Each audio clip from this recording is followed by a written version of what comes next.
தலைவரே தலைவரே எங்கே இருக்கீங்க?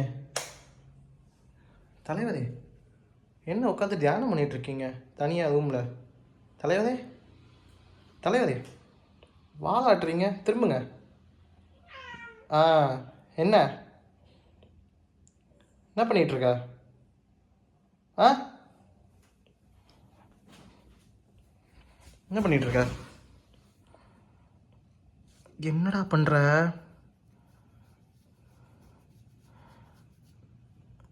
சாப்பிட்டியா? சாப்பிட்டியாடா? ம், வாயத்தை வந்து பேசு.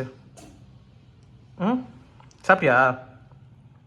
சொல்லு, சாப்பிட்டியா? சாப்பிட்டியா இல்லையா? ம், உன்னை ஒரு ஆளாக மதித்து உட்கார வச்சு பேசிகிட்டு இருக்கனே, ஏதாச்சும் அண்ணனுக்கு பதில் சொல்லு. சாப்பிட்டியா இல்லையா? ம், சாப்பிட்டியா இல்லையா? ஹைஃபை கையில் ஒன்றும் இல்லை. சோறு சோறு சோறு சோறு சோறுன்னு எல்லா நேரமும் சோத்தை பற்றியே நினச்சிட்ரு. ம், என்னடா மறைக்கிற?